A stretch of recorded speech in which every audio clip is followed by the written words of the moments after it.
মৃত্যু কখনো কাউকে ভুলে না, আর যারা মৃত্যুকে ফাঁকি দিতে চায় তাদের সাথে সেই খেলে নিষ্ঠুর এক খেলা। একের পর এক দুর্ঘটনা, কখনো বিমানে, কখনো রাস্তায়, কখনো বা রোলার কোস্টারে। সবাই ভাবতো তারা বেঁচে গেছে, কিন্তু শেষ পর্যন্ত মৃত্যু ফিরে আসে। বলছি ফাইনাল ডেস্টিনেশনের পূর্বের 5টি সিরিজের কথা। বছরের পর বছর ফাইনাল ডেস্টিনেশন সিরিজ আমাদেরকে দেখিয়েছে কেউ মৃত্যুকে ফাঁকি দিতে পারে না, কিন্তু এইবারের গল্পটা আলাদা। কারণ মৃত্যু এবার এসেছে এক অভিশপ্ত পরিবারকে ধ্বংস করতে, যাদের রক্তে লেখা আছে মৃত্যুর নাম। তারা কি পালাতে পারবে, নাকি রক্তের সম্পর্কই তাদের চূড়ান্ত পরিণতির কারণ হবে? সো ভিউয়ার্স, আজকে আমরা এক্সপ্লেন করব ফাইনাল ডেস্টিনেশনের 6ষ্ঠ series final destination blood lines সিনেমাটিকে, যেখানে মৃত্যু কাউকে ছেড়ে কথা বলে না। আগে থেকে যারা দুর্ঘটনার ভবিষ্যৎবাণী দেখে তারা চেষ্টা করে বাঁচতে, কিন্তু মৃত্যুকে এত সহজে কাউকে ছেড়ে দেয়? এবার শুধু দুর্ঘটনা নয়, এবার মৃত্যু রক্তের সঙ্গে জন্ম নিয়েছে। তো চলো আজকের ভিডিওতে দেখে নেই কিভাবে এক অভিশপ্ত পরিবারের গল্পে মৃত্যু একে একে সবাইকে নিয়ে যাচ্ছে তার চূড়ান্ত গন্তব্যে। হ্যালো সবাইকে, আমি অমিত, আর আপনারা দেখছেন সিনেমেটিক জার্নি। আর কোনো কথা না বাড়িয়ে শুরু করছি আজকের সিনেমার গল্প।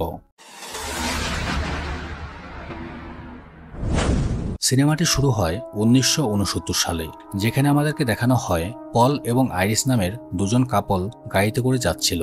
পল আইরিসের চোখটি একটি কাপড় দিয়ে বেঁধে রেখেছিল, কারণ সে আইরিসকে সারপ্রাইজ দিতে চাইছিল। পল আইরিসকে স্কাই ভিউ নামের একটি রেস্টুরেন্টে নিয়ে আসে, যেটা কিনা এই শহরের সবচেয়ে উঁচু টাওয়ার, যার উচ্চতা প্রায় 500 ফিট। রেস্টুরেন্টটি আজকেই উদ্বোধন হয়েছে।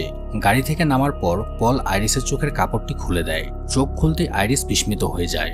আইরিস অনেক খুশি ছিল, কিন্তু এই মুহূর্তে সে একটু নার্ভাস হয়ে পড়ে, কারণ এত উঁচুতে যাওয়া তার কাছে খুবই ঝুঁকিপূর্ণ বলে মনে হয়।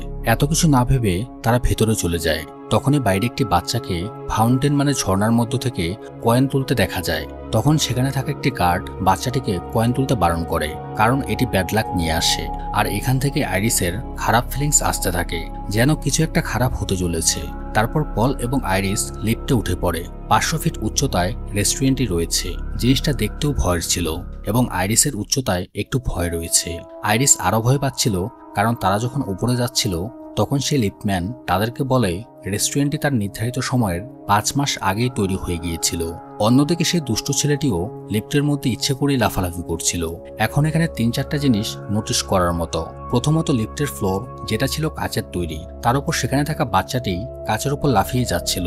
তৃতীয়ত, রেস্টুরেন্টটি সময়ের 5 মাস আগেই তৈরি হয়ে গিয়েছিল, যার মানে রেস্টুরেন্টটি তৈরিতে যদি পূর্ণ সময় পেত তাহলে আরো সিকিউর ভাবে তৈরি করা যেত। যাই হোক, ভয় কাটিয়ে ফাইনালি আইরিস ও পল রেস্টুরেন্টে গিয়ে পৌঁছায়। তাদের জন্য এখানে একটি রিজার্ভেশন থাকার কথা, কিন্তু স্টাফ জানায় পলের এখানে কোনো রিজার্ভেশন নেই, যে কারণে তাকে রেস্টুরেন্টে বসার জন্য কোনো টেবিল দেওয়া হবে না। পল রিকোয়েস্ট করে আজকে তাদের খুব স্পেশাল একটা দিন, যে কোনোভাবে একটা টেবিল তাকে দেওয়া যাবে কিনা। যেহেতু আজকে রেস্টুরেন্টে অনেক বেশি ভিড় ছিল, তাই এখানকার যে মেন রিসেপশনিস্ট ছিল সে শুধুমাত্র ধনী ব্যক্তিদেরই প্রাধান্য দিচ্ছিল, যে কারণে তারা সিটিং অ্যারেঞ্জমেন্টটি গ্র্যাব করতে ব্যর্থ হয়। তাই তারা একটি সাইডে গিয়ে দাঁড়িয়ে পড়ে এবং ফ্রি ড্রিঙ্কস করতে থাকে। আইরিসের এখানে আবারও কিছু জিনিস অদ্ভুত লাগতে থাকে, মানে এখানে কিছু একটা খুবই খারাপ হতে চলেছে, যার পূর্বাভাস আইরিস আগে থেকে যেন পাচ্ছিল। এদিকে পলের পকেটে থাকা ফুলের কাটার মধ্যে লেগে আইরিসের হাত সামান্য কেটে গিয়ে রক্ত চলে আসে, যা দেখে আইরিসের বমি পেয়ে যায়। কারণটা হচ্ছে সে প্রেগনেন্ট। সে রেস্টুরেন্টে একজন সিঙ্গার ছিল, যে তার ছোট ছেলেকে নিয়ে এখানে এসেছে। সে তখন বিষয়টা লক্ষ্য করে, এবং আইরিস তখন তাকে সত্য কথাটা জানায় যে হ্যাঁ, সে প্রেগনেন্ট। তবে তার বয়ফ্রেন্ড মানে পলকে এখনো সে বিষয়টি জানায়নি। মহিলা আইরিসকে বলে, তোমার কি পুরোপুরি বিশ্বাস আছে যার সাথে তুমি তোমার সারাটা জীবন কাটাবে সে কি তোমার যোগ্য? সে কি তোমাকে আদৌ ভালোবাসে? আইরিস তখন জানায় তার পলের ওপর পরিপূর্ণ বিশ্বাস রয়েছে। এখন এখানে আমরা সেই মহিলাটির বাচ্চাটিকেও দেখতে পাই। মহিলাটি এখানকার একজন মিউজিশিয়ান ছিল। এদিকে টাওয়ারটিতে ভরপুর পার্টি চলছিল। একজন বারটেন্ডার একটি শ্যাম্পেনের ক্যাপ খুলতে গেলে সেটার কট খুলে গিয়ে ওপরে ঝাড়বাতিতে লাগে। ঝাড়বাতির একটি ভারী সূচালো কাঁচ ভেঙে নিচে কাচের মেঝেতে গিয়ে পড়ে। সূচালো মাথাটা মেঝেতে আঘাত করায় মেঝেতে সামান্য ক্র্যাক হয়ে যায়, কিন্তু এই ব্যাপারে এখানের কেউ খেয়াল করে না। একটু পর আইরিস স্বাভাবিক হলে পল তাকে নিয়ে ছাদে ওঠে। সেখানে গিয়ে পল তার রিং শো করে। আইরিসকে সে বিয়ের প্রস্তাব জানায়। তখন আইরিসও রাজি হয়ে যায় এবং সে তার প্রেগনেন্সির কথাটা তাকে বলে দেয়। এটা শুনে পল খুবই খুশি হয় তখন আমরা সেখানে অদ্ভুত হাওয়া লক্ষ্য করতে পারি, যেটা আমরা ফাইনাল ডেস্টিনেশনের আগের পার্টগুলোতে দেখেছি। এটার মানে হচ্ছে মৃত্যুর আগমন, যা সবার জন্য নির্দিষ্ট সময় লিখে রাখা হয়েছে। এই সিরিজে মৃত্যুকে একটা ক্যারেক্টার হিসেবে দেখানো হয়েছে। অন্যদিকে সেই বদমাশ বাচ্চাটি এখানে আবার কয়েনগুলো দিয়ে বদমাশি শুরু করে দেয়। নিচ থেকে চুরি করে আনা সে কয়েনগুলো সরাসরি সে রেস্টুরেন্টের টপ থেকে বাইরে ছুড়ে মারে, যেটা হাওয়ার টানে আবারও ভেতরে ঢুকে একটা অ্যাডজাস্ট ফ্যানে আটকে যায়। মানে ভেন্টিলেশনের যে ফ্যানগুলো থাকে সে পাখাতে আটকে যায়। এখন ফ্যানটি একটি মোটর সাহায্যে ঘুরছিল, সেটিতে হঠাৎ আটকে যাওয়াতে অতিরিক্ত চাপের কারণে আবারও ঘুরতে শুরু করে। তখন ফ্যানটির একটি প্লেট ভেঙে গিয়ে গ্যাস সিলিন্ডারের ভেতরে ঢুকে যায় এবং সেখান থেকে গ্যাস লিক হতে থাকে। অন্যদিকে ডান্স ফ্লোরে সবাই দাপিয়ে নেচেই যাচ্ছিল, তবে ফ্লোরে যে হালকা ফাটল ধরেছিল সেটি পায়ের ছাপ লেগে আরো বড় হয়ে যাচ্ছে, সেদিকে কারো খেয়াল নেই। আচমকা সেই ফ্লোর ভেঙে তখন সবাই নিচে পড়ে যায়, যার মধ্যে একজন হচ্ছে পল। এই দুর্ঘটনায় পল মারা যায়। এদিকে সবাই চারদিকে ছোটাছুটি করার কারণে রেস্টুরেন্টের কিচেন থেকে একটি মহিলার শরীরে আগুন লেগে যায়। আতঙ্কিত হয়ে মহিলাটি সেই দিকে যেতে থাকে যেদিক থেকে গ্যাস লিক হচ্ছিল। গ্যাসের সংস্পর্শে আসায় আগুন চারদিকে ছড়িয়ে পড়ে।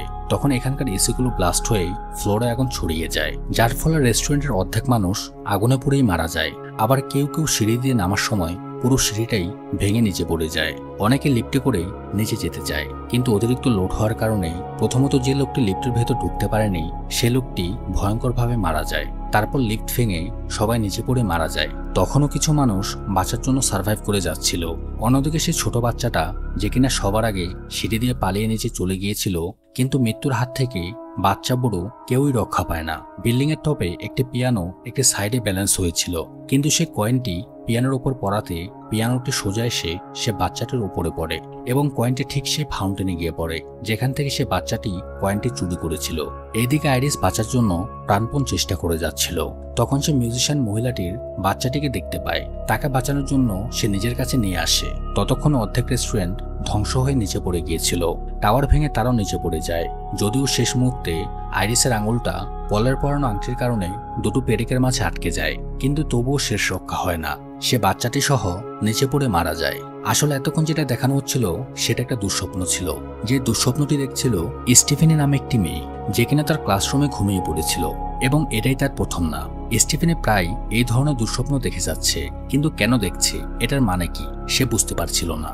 দুঃস্বপ্নের কারণে তার রুম পার্টনারও রেগে যাচ্ছে, কারণ তার কারণে তার ঘুমাতে অসুবিধা হচ্ছিল।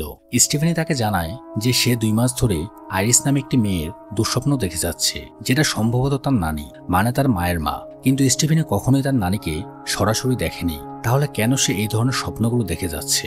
এসব প্রশ্নের উত্তর খোঁজার জন্যই পরের দিন স্টিফেনি বেরিয়ে পড়ে তার বাড়ির উদ্দেশ্যে। স্টিফেনের বাড়িতে তার বাবা মার্টিন এবং তার ভাই চার্লি থাকে। স্টিফেনের মা তাদের সাথে থাকে না। সে অনেকদিন আগে, মানে স্টিফেনের বয়স যখন মাত্র 10 বছর, তখনই তাদেরকে ছেড়ে অন্য কোথাও চলে গিয়েছে। স্টিফেনি তার পড়াশোনার জন্য অনেক বেশি ব্যস্ত থাকে, তাই সে বেশি বাড়িতে আসতে পারে না। সেজন্য তার ভাই চার্লি তার উপর বেশ রেগেছিল।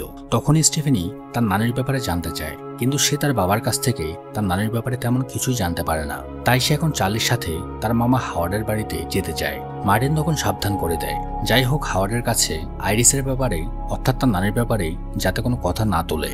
স্টিফেনি সেখানে গিয়ে তার মামাতো 2 ভাই এরিক, ববি এবং মামাতো বোন জুলিয়ার সাথে দেখা করে। তারপর সে মামা এবং মামির সাথেও দেখা করে, তবে তাকে যে ব্যাপারে বারণ করা হয়েছিল সে সেটাই করে।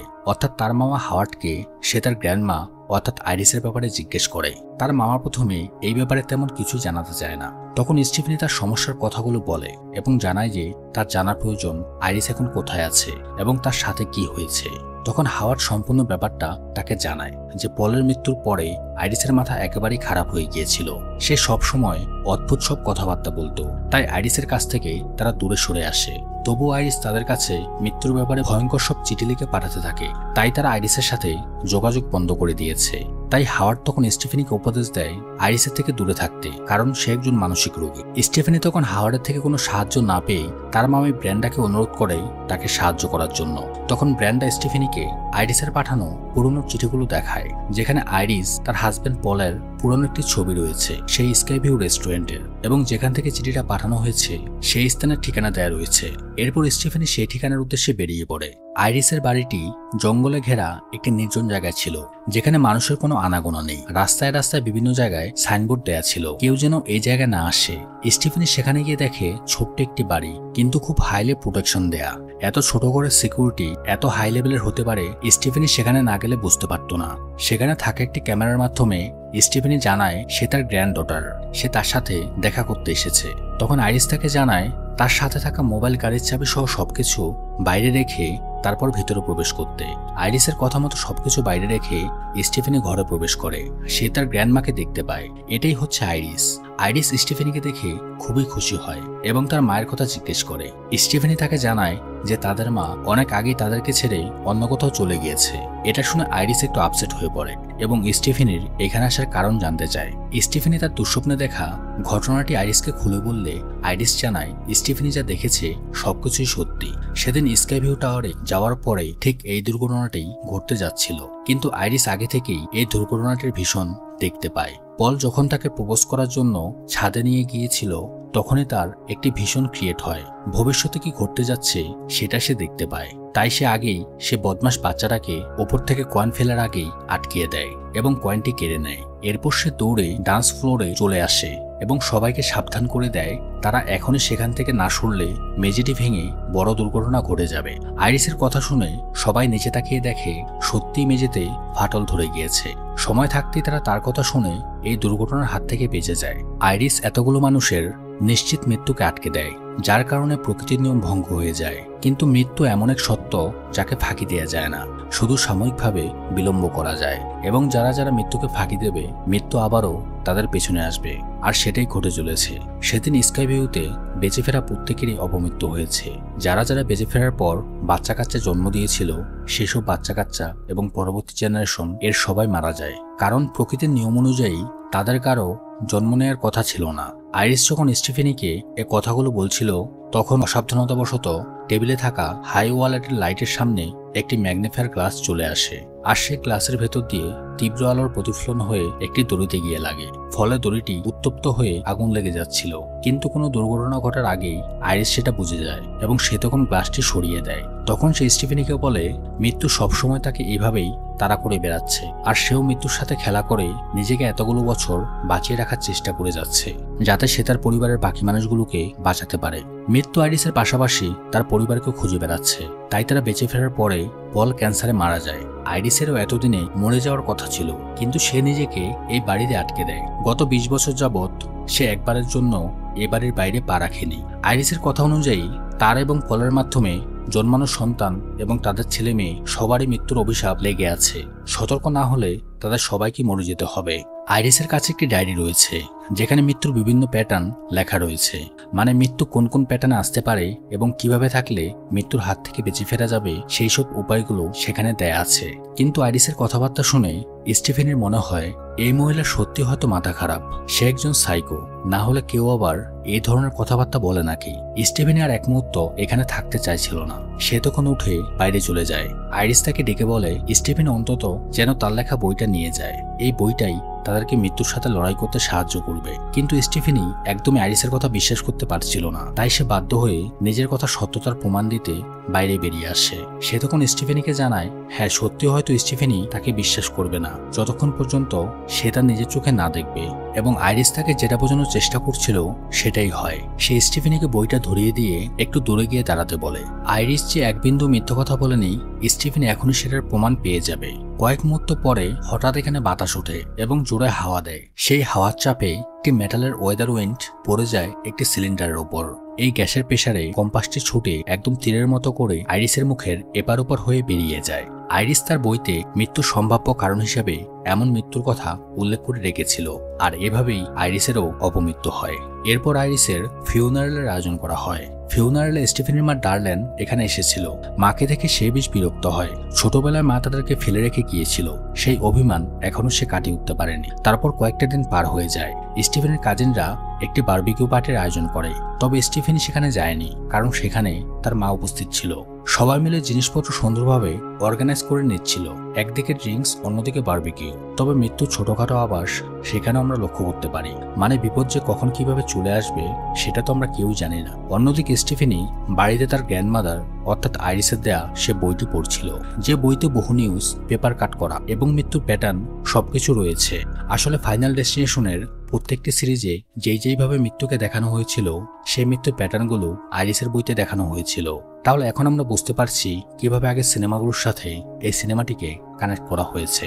অর্থাৎ আগের সকল সিনেমাগুলোতে যে মানুষগুলো মারা গিয়েছিল তারা সবাই স্কেভিউ টাওয়ারের ঘটা সেই ঘটনার সাথে সম্পৃক্ত।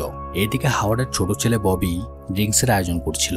সেই সময় তার হাত থেকে টেবিলের উপরে একটি কাঁচের গ্লাস ভেঙে নিচে পড়ে যায়। যদিও ববি সাথে সাথেই টুকরোগুলো পরিষ্কার করে ফেলে, তবে বরফের ভেতরে একটি টুকরো রয়ে যায়। আইস এবং কাঁচের টুকরো একই রকম হয়, ববির সেটার দিকে নজর যায় না। সে তখন কাঁচের টুকরো সহ সবার জন্য ড্রিঙ্কস বানিয়ে ফেলে, আর কাঁচের টুকরো সহ গ্লাসটি যায় মার্টিনের হাতে। অন্যদিকে স্টিফেনি আইরিসের বইটি দেখার সময় একটি বই র্যাক থেকে পড়ে যায় এবং সেটা ধাক্কায় একটি কাঁচের টুকরো তার সামনে এসে পড়ে এবং বাইরেও হালকা দমকা হাওয়া বইতে থাকে। এইসব দেখে স্টিফেনি বুঝতে পারে কিছু একটা খারাপ হতে চলেছে। তাই সে দ্রুত গাড়ি নিয়ে তার মামার বাড়ির উদ্দেশ্যে বেরিয়ে পড়ে। অন্যদিকে পার্টিতে সবাই ভালোই আনন্দ করছিল। মার্টিন এখনো তার ড্রিঙ্কসের গ্লাসে চুমুক দেয়নি। পাশেই একটি ট্যাম্পোলিনের উপরে উঠে এরিক এবং চার্লি লাফালাফি করছিল। তখন হাওয়ার্ডও ট্যাম্পোলিনের উপর লাফালাফি করতে তাদের সাথে জয়েন করে। মার্টিন তখন তাদের ছেলে মানুষই দেখার জন্য গ্লাসটি নামিয়ে রেখে তাদের দিকে এগিয়ে যায়। তাই সে দুর্ঘটনার হাত থেকে বেঁচে যায়। তারা যখন লাফালাফি করছিল, ডার্লেন তখন খেয়াল করে ট্রাম্পোলিনের নিচে একটি গার্ডেন র্যাক পড়ে আছে। গার্ডেন র্যাকের ধারালো দিকগুলো জাম্পিং বেডের দিকেই তাক করা ছিল, যেটার জন্য একটু অঘটন ঘটে যেতে পারত। তাই ডার্লেন ছুটে গিয়ে গার্ডেন র্যাকটি তুলে বেড়ার সাথে হেলান দিয়ে রেখে দেয়। এ সময় আরেকটি অঘটন ঘটে যায়। ব্র্যান্ডার হাত থেকে ধাক্কা লেগে একটি বিয়ারের বোতল গার্ডেনে পানি দেওয়ার ওয়াটার টাইমারের উপর পড়ে যায়, যার কারণে পানির লাইন চালু হয়ে যায়। এই পাইপগুলো বেড়ার সাথে একটি ঝুড়িতে পেঁচিয়ে রাখা হয়েছিল। পানির চাপে তখন পাইপগুলো ফুলে উঠতে শুরু করে। এই সময় স্টিফেনি সেখানে এসে পৌঁছায়। স্টিফেনি সেখানে এসে কিছুই বুঝে উঠতে পারছিল না আসলে এখানে কি ঝামেলা হতে চলেছে। হাওয়ার্ড তখন জাম্পিং শেষ করে হেঁটে যাচ্ছিল। মার্টিন যে জায়গায় গ্লাসটি রেখেছিল সেই জায়গায় কাঁচের টুকরোগুলো ববি রেখেছিল। কাঁচের টুকরোগুলো পড়ে গিয়ে ড্রিঙ্কসের সাথে ধাক্কা লাগায় গ্লাসটি নিচে পড়ে যায়। এদিকে পানির পাইপগুলো ফুলে ওঠায় দেয়ালে ধাক্কা লাগে। ফলে ডার্লেন যে একটু আগেই বেড়ার সাথে রেকটি রেখেছিল সেটা ঘাস কাটার মেশিনের উপর পড়ে যায় এবং মেশিনটি চালু হয়ে যায়। সে সময় হাওয়ার্ড খেয়াল না করে খারাপ হয়ে থাকা কাঁচের টুকরোটির উপর পা দিয়ে দেয়। সাথে সাথে সে উল্টে পড়ে যায়। তখনই চালু হয়ে যাওয়া মেশিনটি হাওয়ার্ডের মুখের উপর এসে পড়ে এবং ধারালো ব্লেডের কারণে হাওয়ার্ডের মুখটি ছিন্নভিন্ন হয়ে সে মারা যায়। হাওয়ার্ডের হঠাৎ এমন ভয়ানক মৃত্যুতে প্রত্যেকেই শকড হয়ে যায়। স্টিফেনি বুঝতে পারে ব্লাড লাইন তার কাজ শুরু করে দিয়েছে। তাই সে এবার খুব সিরিয়াসভাবে আইরিসের বইটি ঘাটাঘাটি শুরু করে। স্টিফেনি ডেড ডিজাইনটাকে ভালোভাবে বুঝে গিয়েছিল। যেমন ডার্লেন এবং হাওয়ার্ড তারা দুজন ভাই বোন ছিল এবং তারা আলাদা দুজনকে বিয়ে করেছিল, মানে মার্টিন এবং ব্র্যান্ডাকে। তাই মার্টিন এবং ব্র্যান্ডার কিছুই হবে না, কারণ তাদের সাথে তাদের রক্তের কোনো সম্পর্ক নেই। কিন্তু তাদের যে ছেলে মেয়ে রয়েছে যারা ব্লাড লাইনের উপর কানেক্টেড, তাদের উপর মৃত্যুর অভিশাপটি ঠিকই লেগে গিয়েছে। অর্থাৎ মৃত্যুর অভিশাপ তাদের রক্তে রয়েছে। তাই সর্বপ্রথম যে কিনা সব থেকে বড়, মানে হাওয়ার্ড, সে মারা যাবে, কিন্তু তার ওয়াইফের কিছুই হবে না। তারপর তার 3 সন্তান, মানে এরিক, জুলিয়া এবং ববি, তাদের পালা আসবে। তারপর ব্লাড লাইনের কানেকশন অনুযায়ী দ্বিতীয় নম্বরে হাওয়ার্ডের বোন ডার্লিন মারা যাবে। তারপর স্টিফেনি নিজে এবং তার ভাই চার্লি। স্টিফেনের মুখে এসব কথা শুনে দুই পরিবারের সবাই একদমই শকড হয়ে যায়। তারা বলে, এদিকে এত মানুষ মারা যাচ্ছে, আমরা কিছুই বুঝে উঠতে পারছি না যে কি হচ্ছে, তার উপর তুমি আমাদেরকে আরো ভয় দেখিয়ে যাচ্ছ। তখন স্টিফেনি বলে, গ্র্যান্ডমা মানে আইরিস আমাকে একটা বই দিয়েছে যেখানে পুরো ব্লাড লাইন এবং সেখানে উপস্থিত থাকা সব মানুষদের ব্যাপারে তথ্য দেয়া আছে, যারা ওই দিন সে টাওয়ারে গিয়েছিল যেখানে মৃত্যু তাদের সবাইকে মেরে ফেলার প্ল্যান করেছিল, কিন্তু আইরিসের কারণে তারা সবাই বেঁচে গিয়েছিল। তারপর তারা ধীরে ধীরে বিভিন্নভাবে অপমৃত্যুতে মারা যেতে থাকে। স্টিফেনের এসব কথা তাদের কাছে ভিত্তিহীন বলে মনে হয়, তাই তারা স্টিফেনিকে পাত্তা না দিয়ে সেখান থেকে উঠে চলে যায়। ব্লাড লাইন অনুযায়ী এবার এরিকের পালা ছিল। সে একজন ট্যাটু আর্টিস্ট ছিল। স্টিফেনের এরিকের জন্য অনেক চিন্তা হতে থাকে। এরিককে সে সাবধান করে, কিন্তু এরিক তার কোনো কথা শোনে না। সে রাতে চলে যায় তার ট্যাটু শপে। একদিন আগে তার বাবা মারা গিয়েছে, তাই সে তার হাতে ডেড নামে একটি ট্যাটু বানিয়ে দেয়। কিন্তু এরই মধ্যে সে ফুল ভলিউমে গান বাজাচ্ছিল। সেটার ভাইব্রেশনে টেবিলে থাকা একটি শোপিস নিচে পড়ে যায়। শোপিসের ধাক্কা লেগে নিচে থাকা একটি কেমিক্যালের কন্টেনার পড়ে গিয়ে কেমিক্যাল মেঝেতে ছড়িয়ে যায়। এরিক একজন ট্যাটু আর্টিস্ট হওয়ায় তার পুরো শরীরে অনেক জায়গায় পিয়ার্সিং করা ছিল। রুমের ভেতরে ডেকোরেশনের জন্য অনেকগুলো লম্বা মেটালের চেন টানানো ছিল। তার মধ্যে একটি চেন খুলে গিয়ে এরিকের নাকের পিয়ার্সিং এ আটকে যায়। চেনটার অপর প্রান্ত ফ্যানের সাথে আটকে গিয়েছিল। চেনটা তখন ফ্যানের সাথে জড়িয়ে গিয়ে এরিকের নাকে টান খেতে শুরু করে। তাই সে চেয়ারের উপর দাঁড়ায়। চেয়ারে দাঁড়াতে গিয়ে হাতে ধাক্কা লেগে টেবিল ল্যাম্পটির নিচে কেমিক্যালের উপর পড়ে যায় এবং আগুন ধরে যায়। এরিক তখন কোনো মতে শেষ পর্যন্ত নাকের চেনটি খুলে ফেলে, কিন্তু ততক্ষণে আগুন পুরো রুমে ছড়িয়ে পড়ে এবং সেখানে থাকা আরও কেমিক্যালের সংস্পর্শে এসে বিস্ফোরণ ঘটে। সকালে দুর্ঘটনার খবর পেয়ে স্টিফেনি চার্লিকে নিয়ে এরিককে খোঁজ করার জন্য বেরিয়ে পড়ে। সে এরিককে বারবার মেসেজ করছিল, কিন্তু এরিক তার কোনো জবাব দিচ্ছিল না। বাড়ির সামনের রাস্তাতেই এরিকের সাথে তাদের দেখা হয়ে যায়। আশ্চর্যজনকভাবে এরিক একদমই ঠিক আছে। গতরাতে এত বড় দুর্ঘটনার পরেও তার কিছুই হয়নি। এরিককে সুস্থ দেখে স্টিফেনি শকড হয়ে যায়। স্টিফেনি বলে, আমি তো তোমাকে মরে যেতে দেখেছিলাম, তুমি বেঁচে ফেললে কিভাবে? তখন এরিক তাকে জানায়, হ্যাঁ, কাল সবকিছুই সেভাবে হয়েছিল যেমনটা তুমি বলেছ, কিন্তু বিস্ফোরণ ঘটার আগেই আমার নাকের পিয়ার্সিংটি খুলে যায় এবং আমি সেখান থেকে বেরিয়ে পড়ি। যদিও ড্যাডের করা ট্যাটুর পাশে একটি হার্টের চিহ্ন হয়ে যায়। বুঝতেই পারছ বাবার সাথে আমার কতটা টান রয়েছে। কিন্তু স্টিফেনি এরিককে সুস্থ দেখে ভাবতে থাকে, এরিক হয়তো মৃত্যুকে ধোঁকা দিতে সার্থক হয়েছে, কিন্তু মৃত্যু আবারও কোনো না কোনো উপায় বের করে এরিককে ঠিকই মেরে ফেলবে, কারণ মৃত্যু যে কোনো রূপে ফিরে আসতে পারে।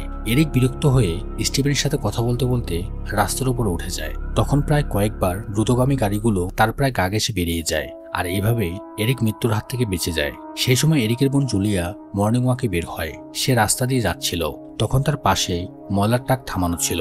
পাশেই কয়েকটি ছেলে ফুটবল খেলছিল।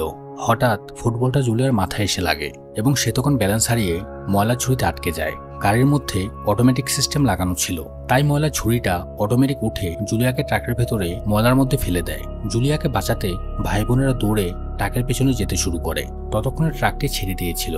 তারা তখন চিৎকার করে ট্রাকটি থামাতে বলে, কিন্তু ট্রাক ড্রাইভার তার কানে হেডফোন লাগিয়ে গান শুনছিল, তাই তাদের ডাক সে শুনতে পায় না। স্টিফেনি কোনো রকমের ট্রাকে উঠে পড়ে এবং তার হাত বাড়িয়ে জুলিয়াকে উপরে ওঠানোর চেষ্টা করে, কিন্তু ততক্ষণে ট্রাকের ভেতরে থাকা হলার চালক হয়ে যায়। হলার ময়লাগুলোকে চেপে একটা জায়গায় করে। ময়লার সাথে সাথে জুলিয়াও চাপ খেয়ে চ্যাপ্টা হয়ে মারা যায়। বাড়িতে এখন অলরেডি দুইজনের মৃত্যু হয়ে গিয়েছে, হাওয়ার্ড এবং তার মেয়ে জুলিয়ার। এরিক বেঁচে গিয়েছিল, তাই সবাই কনফিউশনে ছিল যে থিওরিতে কোথাও ভুল হয়ে গিয়েছে, কিন্তু ব্রেন্ডা এখানে সবকিছু ক্লিয়ার করে। সে জানায় এরিক কখনোই হাওয়ার্ডের ছেলে ছিল না। তার আগে ফ্র্যাঙ্কলিন নামে একজনের সাথে তার সম্পর্ক ছিল, আর এরিক তারই ছেলে। এরিক যেহেতু হাওয়ার্ডের বায়োলজিক্যাল বাবা না, তাই তার ওপর মৃত্যুর অভিশাপ কাজ করেনি। হঠাৎ মায়ের মুখ থেকে নিজের আসল জন্ম পরিচয় জানতে পেরে এরিক রাগারাগি করে এখান থেকে বেরিয়ে যায়। তারপর তারা শিওর হয়ে যায় স্টিফেনের প্রেডিকশন সঠিক ছিল, ব্লাড লাইন তার নিয়মে চলছে। সুতরাং এখন হাওয়ার্ডের ছেলে ববিকে মৃত্যুর মুখোমুখি হতে হবে। সে খুবই ভয় পাচ্ছিল। ববি স্টিফেনিকে রিকোয়েস্ট করে তাকে বাঁচানোর জন্য, সে যেন একটি উপায় খুঁজে বের করে। কিন্তু এখানেই এই ব্যাপারটিও ছিল যে যদি কেউ কারো মৃত্যুকে ধোঁকা দেওয়ার চেষ্টা করে, তাহলে মৃত্যু তাকেই প্রথমে মৃত্যুর স্বাদ নিয়ে ছাড়বে। কিন্তু এই ব্যাপারটি তখনও তারা কেউ জানতো না। তারপর স্টিফেনি বইটি খুলে আবারও ঘাটাঘাটি শুরু করে। তখন স্টিফেনি জানতে পারে জেবি নামে একজন মৃত্যুর হাত থেকে পালাতে সক্ষম হয়েছে। সেই একমাত্র সার্ভাইভার যে কিনা আমাদের সাহায্য করতে পারবে। তখন ডার্লেন বলে তার মা জেবি নামের একজনের কথা বলতো, যে কিনা একটি হসপিটালে চাকরি করে, তাই তারা তাকে খোঁজার জন্য হসপিটালে যাবার সিদ্ধান্ত নেয়। অন্যদিকে ববের পিনাটে প্রচন্ড রকম অ্যালার্জি ছিল, মানে ববি যদি বাদাম খায় বা গ্রান নেয় তাহলে তার মৃত্যু পর্যন্ত হতে পারে। তাই তারা ববিকে সব বিষয়গুলো বুঝিয়ে দেয় এবং তাকে বাড়িতে থাকার পরামর্শ দিয়েছিল। কিন্তু ববি বাড়িতে একা থাকতে প্রচন্ড ভয় পাচ্ছিল, তাই সে সবার সাথে হসপিটালে জেবির সাথে দেখা করতে চলে আসে। এইখানে আমরা জেবিকে দেখতে পাই, যার পুরো নাম মিস্টার উইলিয়াম জন বার্থওয়ার্ড। সে আসলে সেই বাচ্চাটি যাকে আইরিস টাওয়ার থেকে সেদিন বাঁচিয়েছিল, মানে সে মিউজিশিয়ান মহিলাটির ছেলে। এখন এই জেবি লোকটাকে আমরা পুরনো সিজন মানে ফাইনাল ডেস্টিনেশনের প্রায় সবগুলো সিজনেই দেখতে পেয়েছি, যে কিনা ছেলে মেয়েদের জ্ঞান দিচ্ছে যে কিভাবে মৃত্যুর হাত থেকে রক্ষা পাওয়া যাবে। এই মানুষটা মৃত্যুকে চিট করেছিল। জেবি তখন তাদেরকে জানায় যে মৃত্যুকে চিট করার দুইটি উপায় আছে। এক হচ্ছে তুমি অন্য একজনের জীবন নিয়ে নেবে, অর্থাৎ তুমি কাউকে হত্যা করবে এবং সেই মানুষটার কাছে যতটা সময় থাকতো সেই সময়টা তুমি পেয়ে যাবে। অথবা কেউ যদি তোমাকে রিভাইভ করে, অর্থাৎ যে মানুষটা মৃত্যুর কাছ থেকে আবারও ফেরত আসে। এখন সবাই ভাবছে এটা আবার কেমন উপায়? এখন কি তাহলে তাদেরকে মানুষ খুন করতে হবে? দ্বিতীয় অপশনটা খুবই কঠিন। তখন তারা জানতে চায় এছাড়া অন্য কোনো উপায় আছে কিনা, কিন্তু জেবি তাদেরকে আর কোনো অ্যাডভাইস দিতে চায় না। আসলে এত বছর ধরে বহু মানুষ তার কাছে এসেছে শুধুমাত্র মৃত্যুকে ধোঁকা দেওয়ার উপায় জানার জন্য, আর সবাইকে জ্ঞান দিতে দিতে সে এখন প্রায় ক্লান্ত। জেবি জানায় সে খুবই অসুস্থ, তার হাতে বেশি একটা সময় নেই, তাই সে বাকি সময়টা মৃত্যুর ভয় নিয়ে কাটাতে চায় না, বরং সেই সময়টা সে নিজে এনজয় করতে চায়। এবং এই উপদেশটা সে সবাইকে দেয় যে মৃত্যু সবার কাছেই আসবে, তাই যতটুকু সময় আছে সে সময়টুকু সবাই উপভোগ করো। স্টিফেনি কিছু ভাবার আগেই এরিক ববিকে নিয়ে বেরিয়ে আসে। সে ভাবে এমন কাউকে মেরে ফেলা যাক যে বেশি দিন ধরে এই পৃথিবীতে আসেনি, যার ফলে তার জীবনের অনেকটা সময় ববি পেয়ে যাবে। কিন্তু কোনো বাচ্চাকে মারা তাদের দুজনের কারো পক্ষেই সম্ভব ছিল না, তাই তারা তখন দ্বিতীয় উপায়টি ট্রাই করার কথা ভাবে, অর্থাৎ নিজের মৃত্যুর 5 মিনিট পর আবার জীবিত হতে পারলে মৃত্যুকে ধোঁকা দেয়া যাবে। তারা ভাবে ববির যেহেতু বাদামে অ্যালার্জি রয়েছে তাই সে এখন একটি পিনাট বার খাবে, যেটা খেয়ে সে অসুস্থ হয়ে পড়বে। আর তারা যেহেতু হসপিটালে রয়েছে, এখানে অনেক ডাক্তারও আছে, ডাক্তাররা তাকে নিশ্চয়ই বাঁচিয়ে তুলবে, এমনটাই এরিকের প্ল্যান। সে তখন ববিকে একটি এমআরআই রুমে নিয়ে যায় এবং ববির জন্য একটি হোল চেয়ার নিয়ে আসার জন্য বের হয়। কিন্তু বের হওয়ার সময় সে দরজাটি এত জোরে আটকায় যে সেই চাপে একটা ফাইল সরাসরি কিবোর্ডের উপরে পড়ে এবং এমআরআই মেশিনটি চালু হয়ে যায়। এরিক হুইলচেয়ার নিয়ে আসে, তখনই ববির সে পিনাট চকলেটটা খাওয়ার পালা। প্ল্যান অনুযায়ী খাওয়ার পরে কিছুক্ষণের মধ্যেই তার অ্যালার্জি রিয়েকশন শুরু হয়। সে ঠিকমতো দম নিতে পারছিল না। সে এরিকের থেকে পিপিএনটা চায়, যেটা থেকে সে অ্যালার্জি মুক্ত হবে, কিন্তু এরিক তাকে এখনই সেটা দিতে চায় না, কারণ ববি যদি না মরে তাহলে ডাক্তাররা তাকে রিভাইভ করবে কিভাবে, আর রিভাইভ না হলে মৃত্যুর অভিশাপ তো তার থেকে কাটবে না। এদিকে সে এমআরআই মেশিনটা চালু হয়ে গিয়েছে, যেটার পাওয়ার ক্রমশ বেড়েই চলেছে এবং এরিকের সারা শরীরে যেহেতু পিয়ার্সিং করা, সে মেটালগুলো ধীরে ধীরে টানা শুরু করেছে। এমআরআই মেশিনটা তার ফুল পাওয়ারে চলে যায় এবং সে এরিক সহ হুইল চেয়ারটাকে টেনে নেয়। হুইল চেয়ারের চাপে এরিকের শরীর ভেঙে মেশিনের ভেতর ঢুকে যায়। খুবই ভয়ানকভাবে এরিকের অপমৃত্যুটি হয়। যার মরার কথা ছিল না সেও মারা যায়, কারণ এরিক মৃত্যু নিয়ে খেলা করছিল। এদিকে ববি অ্যালার্জির কারণে ছটফট করছিল। এরিকের হাতে পিপিএনটা ছিল। ববি খুব কষ্ট করে এরিকের হাত থেকে পিপিএনটা নিয়ে নিজের শরীরে পুশ করে, আর তখনই রুমের অপোজিটে থাকা সে ব্র্যান্ডিং মেশিনের স্প্রিংটা মেশিনের টানে ছুটে চলে আসে, যেটা সরাসরি ববির মাথার এপার ওপার হয়ে চলে যায়। তো হাওয়ার্ডের পরিবারের তো সবার পালা শেষ। এবার ডার্লেন এবং তার মেয়ে স্টিফেনি এবং তার ছেলে চার্লির পালা। তাদের বাঁচার একটি উপায় আছে, সেটা হচ্ছে সে আইরিসের কেবিন, যেটার মধ্যে আইরিস বিগত 20 বছর নিজেকে বাঁচিয়ে রেখেছিল। যেহেতু স্টিফেনি এবং চার্লির বয়স কম, তাই ডার্লেন জানায় তাদের থাকার দরকার নেই, সে নিজে গিয়ে সেখানে থাকবে। ডার্লেন যদি সেফ থাকতে পারে এবং তার যদি মৃত্যু না হয়, তাহলে অবশ্যই তার ছেলে মেয়েরও মৃত্যু হবে না। তারা গাড়িতে ওঠার সময় আইরিসের সেই দুষ্ট বাচ্চাদের থেকে নেয়া কয়েনটি, যেটা সে এত বছর ধরে যত্ন করে রেখেছিল, এখানে সেই কয়েনটি স্টিফেনের হাত থেকে পড়ে যায় এবং সেখানে থাকা একজন বয়স্ক মহিলা এই কয়েনটি কুড়িয়ে নিজের কাছে রেখে দেয়। তারা আইরিসের বাড়িতে যাওয়ার পর মৃত্যুর হাওয়া আবারও বইতে শুরু করে। আইরিসের বাড়ির দরজাটি লাগানো ছিল, তাই স্টিফেনি জোরে গাড়ি চালিয়ে দরজাটি ভেঙে ভিতরে ঢুকে পড়ে। কিন্তু গাড়ি থেকে নামার সময় স্টিফেনি লক্ষ্য করে তার সিট বেল্টটি গাড়ির সাথে আটকে গেছে, সেটা খুলছে না। স্টিফেনি তার মাকে দ্রুত ঘরের ভেতরে ঢুকতে বলে, সে বেঁচে থাকলে তারাও সেফ থাকবে। তাই ডার্লেন এবং চার্লি গাড়ি থেকে নেমে যায়। চার্লি তার মাকে ঘর পর্যন্ত পৌঁছে দিতে চাইছিল, তখনই একটি দুর্ঘটনা ঘটে যায়। উপরে থাকা পুলের ফ্ল্যাগ লাইট এর ইলেকট্রিক তারটা ছিঁড়ে যায় এবং আগুনের ফুলকি জ্বলতে থাকে। একই সময় ঘরের ভেতরে সিলিং এ ঝুলানো একটি টপ গ্যাসের উপরে পড়ে যায়, আর তখন গ্যাস লিক হতে শুরু করে। ফলে আগুনের সামান্য ফুলকি গ্যাসের সংস্পর্শে আসতেই সিলিন্ডার ব্লাস্ট হয়ে যায় এবং ডার্লেন আগুনে ঝলসে যায়। চার্লি একটি গাছের নিচে চাপা পড়ে, কিন্তু তার কোনো ক্ষয়ক্ষতি হয় না। কিন্তু ডার্লেন তখনও বেঁচে ছিল। সে দ্রুত এসে চার্লিকে উদ্ধার করে, কিন্তু ভাগ্য খারাপ থাকায় তখন একটি পুল ভেঙে ডার্লেনের মাথার উপর পড়লে সে মারা যায়। অন্যদিকে সে ব্লাস্টের চাপে তাদের গাড়িটি সরাসরি একটি ডোবার মধ্যে পড়ে যায়, যার মধ্যে স্টিফেনি আটকে পড়েছিল। স্টিফেনের সিট বেল্ট আটকে যাওয়াতে সে সেটাকে খুলতে পারছিল না এবং পানিতে ডুবে যাচ্ছিল। কিন্তু তার ভাই কোনো মতে তাকে সেখান থেকে উদ্ধার করে নিয়ে আসে। অনেকক্ষণ পানির নিচে থাকায় স্টিফেনের ফুসফুসে পানি জমে গিয়ে সে অজ্ঞান হয়ে যায়। স্টিফেনি কিন্তু অলমোস্ট মরেই গিয়েছিল, কিন্তু তার ভাই চার্লি তাকে বাঁচিয়ে ফেলে এবং স্টিফেনি মৃত্যুর মুখ থেকে ফিরে আসে। যেহেতু স্টিফেনি মৃত্যুর মুখ থেকে ফিরে এসেছে, তাই তারা ভাবে তারা হয়তো মৃত্যুর সার্কেলটি ভেঙে দিয়েছে, অর্থাৎ মৃত্যুর অভিশাপ থেকে তারা মুক্ত হয়ে গিয়েছে। এরপর বেশ কিছুদিন কেটে যায়। স্টিফেনি এবং চার্লি তার বাবার সাথে স্বাভাবিক জীবন কাটাচ্ছিল। তারা সবাই চার্লির স্কুলের অনুষ্ঠানে যাওয়ার জন্য তৈরি হয়। স্টিফেনি তার ভাইয়ের ব্লেজারে যখন ফুল লাগানোর চেষ্টা করে, তখনই ফুলের কাঁটা লেগে তার হাতটি সামান্য কেটে যায়। তার মনে পড়ে সেই একই জিনিস স্বপ্নে দেখেছিল, যখন আইরিস তার হাজবেন্ডের স্যুটে ফুল লাগানোর সময় তখন একইভাবে তার হাতও কেটে গিয়েছিল। আইরিস তার বইয়ের মধ্যে সে কয়েনটিও রেখে দিয়েছিল, যেই কয়েনটার জন্য এত বড় দুর্ঘটনা ঘটে যেতে পারত। তবে সে কয়েনটি তো স্টিফেনি আগেই হারিয়ে ফেলেছিল। কয়েনটি সে বৃদ্ধ মহিলা পেয়েছিল এবং সেই মহিলাটিও সেখানে সেদিন উপস্থিত ছিল। কয়েনটি তখন মহিলার হাত থেকে পড়ে যায় এবং সরাসরি রেল লাইনের জয়েন্টে গিয়ে আটকায়। সেখানে তাদের সাথে একজন ডাক্তারের দেখা হয়। ডাক্তার তখন চালের থেকে জানতে পারে কিভাবে স্টিফেনি মৃত্যুর পরেও আবার ফিরে এসেছিল। ডাক্তার তখন তাদের ভুল ভাঙিয়ে দিয়ে বলে, টেকনিক্যালি স্টিফেনি সেদিন মরেনি, সে শুধুমাত্র কিছু সময়ের জন্য সেন্সলেস হয়ে গিয়েছিল এবং তার হার্টবিটও স্বাভাবিকভাবে চলছিল। অতিরিক্ত পানি বেরিয়ে যাওয়ায় সে আবারও তার সেন্স ফিরে পেয়েছিল। কথাটা শুনে দুই ভাই বোন অস্থির হয়ে পড়ে। সেই অনুষ্ঠানে একটি মেয়ে এক্স্যাক্টলি সে ড্রেসটি পরেছিল যেটা আইরিস 1969 সালে সেই টাওয়ার উদ্বোধনের দিনে পরেছিল। আর এই সেম জিনিসগুলোই স্টিফেনি তার স্বপ্নে দেখেছিল।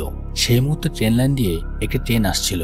কয়েনটি পড়ে যাওয়ায় যেহেতু লাইনগুলো প্রোফাইলে লাইন হতে পারেনি, যার ফলে ট্রেনটি লাইনচ্যুত হয়ে সম্পূর্ণ কার্গোটি রাস্তায় উঠে সোজা স্টিফেনি এবং চার্লের দিকে ছুটে যায়। তারা দুজন তখন দৌড়ে পালানোর চেষ্টা করে, কিন্তু শেষ মুহূর্তে কয়েকটি গাছের গুঁড়ি উল্টে এসে তাদের উপরে পড়ে এবং তাদের মৃত্যুর মধ্য দিয়েই এই অভিশপ্ত খেলাটি শেষ হয়। যাই হোক, এই সিনেমা দেখে আমরা বুঝতে পারলাম মৃত্যু অনিবার্য। যেভাবেই পালাতে চাও না কেন, মৃত্যু নিজের পথ ঠিকই খুঁজে নেয়। জীবন অপ্রত্যাশিত, যে কোনো সময় যে কোনো কিছুই ঘটতে পারে, তাই প্রতিটি মুহূর্তকে মূল্য দিতে হয়।